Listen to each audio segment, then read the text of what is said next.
the escalating feud between opposition led by Congress and the Election Commission. Let's take a look at the details. Now, the Election Commission has taken strong exception to Rahul Gandhi's allegations of duplicate voting in Karnataka, calling them unsubstantiated and misleading. Now, the Chief Electoral Officer of Karnataka has issued a notice to the Congress leader, asking him to produce proof for his claim that a voter, in this case Smt Shakun Rani, cast her vote twice in the Mahadevapura assembly segment. Now, this notice points out that an initial inquiry found she only voted once and that the tick-marked document shown by Rahul Gandhi was not even issued by any polling officer. The Commission has now asked him to submit the original documents on which his allegations are based so that a detailed investigation can be carried out. In fact, it has also reiterated its earlier directive, saying that he must either substantiate his charges or apologize to the nation for spreading what it calls false allegations. Now, viewers, the EC says its verification process have found no such irregularities and that it remains committed to upholding the principle of one person, one vote without any exception. Now, viewers, remember at a press conference which was held on August 7th earlier, Rahul Gandhi claimed that Election Commission data showed that a voter, specific in this case Smt Shakun Rani, had cast her vote twice. Now, during that briefing, Gandhi alleged that over 1 lakh voters were stolen in Mahadevapura assembly segment through fake addresses, duplicate entries and even mass registrations at single locations. And now the Election Commission has responded back to those allegations with specifically issuing a notice to the opposition leader. Now, I also have with me Dr. Suraj Mandal. He's a spokesperson of the Congress, for joining me here. Thank you, Mr. Mandal, for joining us here on News 9. Now, I want to ask you the first question. Your leader comes out, makes an allegations, points out the irregularities, and now one of the claims has been busted by EC. EC says that the voter you mentioned in your press conference did not vote twice in the assembly. So help us understand, how do you respond to this notice that has been issued by the EC now? Strangely, the Election Commission is behaving as if it's the opposition party to Rahul Gandhi, and that the language of EC and BJP are quite similar in every tone. They are not exactly behaving like a constitutional authority, which every time it is the duty, we know that it is the duty of Election Commission to build up the trust in the people of India, which they have failed. Every step you look what is happening. When Rahul Gandhi is holding a press conference, he has shown the documents which were given by the Election Commission of India. Now, Election Commission of India refused to divulge the electronic data or the digital data so that it could have been easier to make comparisons, bring to the light of Election Commission, and any commission which was very neutral would have just accepted all these things and said that we'll look into it. Now, what they are doing, issuing notice and threats and all, which seems very, it's unconstitutional in every way. Now, what has happened over here? It's not really a threat, you know, in this case. It's not a threat that has been issued by the EC. Let me explain how they are behaving in this way. Yes, go ahead. In Bihar, you know, you had this data. They have immediately removed those data and put scanned copies, which would be difficult for anyone to go, you know, there are no numbers in that, and nobody can, you know, actually check those. The website of the Election Commission went down immediately after Rahulji held his press conference. And after that, what we see is crores of people were watching his press conference on social media, though the mainstream media refused to give all that attention.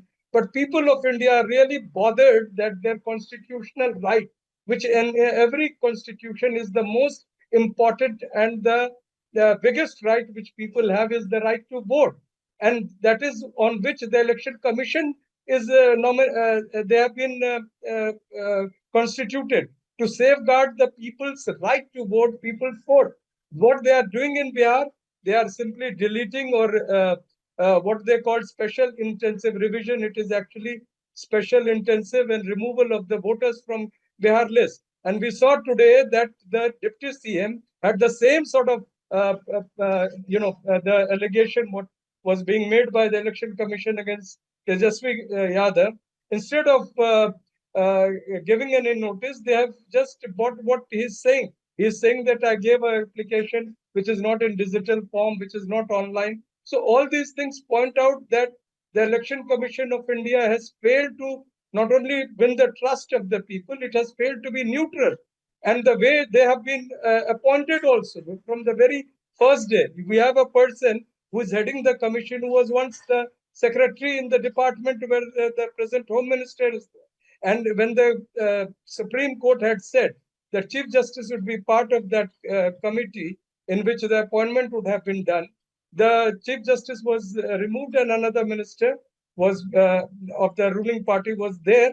Rahul ji gave a vote of dissent. So now the biggest thing is that the Election Commission should remember that Rahul Gandhi is leader of opposition, not just anybody. He is also the appointing authority or the appointing person in the committee which has appointed this commission. So the kind of language they are using, the kind of aggressiveness they are showing, and the kind of reactions they have shown in public is totally uncalled for, and it doesn't build the trust not only of the opposition but also the people of India. So we are very much bothered, and we are rather very concerned that what reaction it would have before the people of India.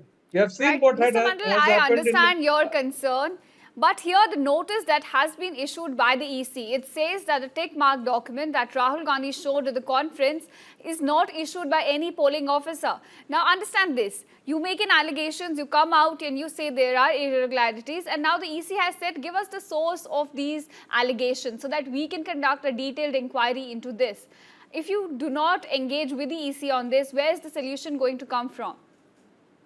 The first day when the press conference was being held, Rahul ji said that all these documents, and did you see, I don't know whether you saw the press conference, they were almost to the height of what more than what Rahul ji is there. I mean, more than 7 feet of documents. And these documents were every single page of it was looked into, and certain derivations, certain conclusions were made out of it. And those conclusions were put before the people of India. Now, biggest stakeholder in this democracy is the people. It was presented before the people of India to see what is happening, because the Election Commission should have done that on its own. And it is not just a mere allegation. It is a kind of conspiracy which shows that it is almost an organized criminal activity by a constitutional authority. So in that case, when you are issuing a notice before that, you should have seen to it. Now, the language, what they are, these documents are given by Election Commission to Rahul ji. And one more thing I should add over here, that in the 3 states which went to poll, the all the voter lists, because there were concerns that nearly 42 lakh of voters were same in 3 states, that is Haryana, Delhi, and Maharashtra. When the Congress party asked for those documents, the Election Commission of India refused to give the documents. So the Congress party had to go to the Supreme Court and get an order to get those documents. And you see, when the Supreme Court said that you should show all those footage and the data what you have, they changed the law completely. Now, instead of having it, they said, well, erase everything in 45 days. Why this eagerness to remove all these things? It means that you have something to hide, because in this every time the government and the Election Commission says that we are so advanced and digitally we are much ahead than many other nations. So just a small this it was a small exercise to store all this data. Every a single person in India can do it, but Right. they refused, and they have started erasing those evidences and documents. So all these things show that Election Commission of India should look into what they are doing. They should be more poised, more concerned that they have to win the trust of the people and then take actions. It is not that as if they are out Exactly another what they've office of asked you Bharatiya for. Janata They Party. have asked you for details to No, no, look into this no, specifically, but thank you they are so much. giving